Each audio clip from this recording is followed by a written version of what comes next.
படிச்சு பார்க்கலாம் அப்படின்னு சொல்லிட்டு நீ அதை எடுத்து படிக்கிறப்ப இல்லை போட்டு பார்க்குறப்ப என்னன்னா கொஞ்சம் புரியும். எந்த இடத்துல லேக் ஆகுதோ அதை வந்து பர்டிகுலர் பர்சன் கிட்டேயோ இல்லை நம்ம ஃப்ரெண்ட்ஸ் கிட்டேயோ கேட்டு என்ன பண்ணிக்கலாம் அதுக்கான தீர்வை வந்து நம்ம வந்து எடுக்கணும். ரெண்டாவது வந்து என்னென்னா திரும்ப வந்து எழுதி பார்க்கறது படிச்சு பார்க்கறது என்னன்னா நமக்கு அடுத்த அந்த எழுத்துக்களை அதுக்கப்புறம் வந்து படிக்கிறவங்களை ஏற்படுற பிரச்சனைகளை வந்து சாதிக்கும்.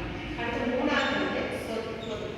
இப்போ பொருள் எடுத்துக்கிறோம். ஃபார் எக்ஸாம்பிள் மதி அப்படின்னு சொல்லி எடுத்தோம்னா அந்த மதின்னு சொல்லுக்கு என்னது பொருள் வந்து ஆரம்பம். இன்னொன்று என்ன பொருள்?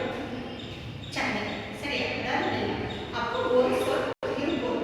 அப்போ எந்த இடத்துல அந்த வார்த்தைகளை வந்து பயன்படுத்தி இருக்காங்களோ அந்த இடத்துல வந்து அந்த வார்த்தையை வந்து வாக்கியத்தை நம்ம புரிஞ்சுக்கிட்டோம்னா அப்போ இந்த இடத்துல வந்து மதின்னு சொன்னால் வந்து இந்த பொருள் வந்து இந்த இடத்துல வந்து இந்த பொருளை வந்து கையாளப்பட்டிருக்கு அப்படிங்கிறது வந்து என்னன்னா நமக்கு தெரிய ஆரம்பிச்சோம். அடுத்தது லாஸ்ட் ஒன்று என்னன்னா டேட்டா கிடைக்கிறது. அப்போ அந்த டேட்டா கிடைக்கிறதுக்கு நிறைய சோர்சஸ் இருக்குது. லைக் நம்மளோட மொபைல் ஃபோனில் டேட்டா தேடலாம், அதுக்கப்புறம் நம்மளோட கம்ப்யூட்டரில் தேடலாம்.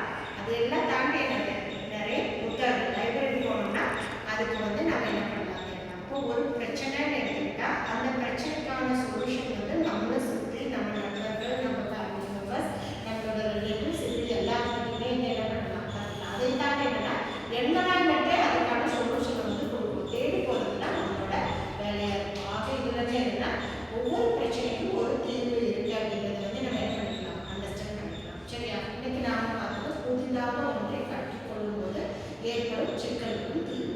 சரி, இன்னொரு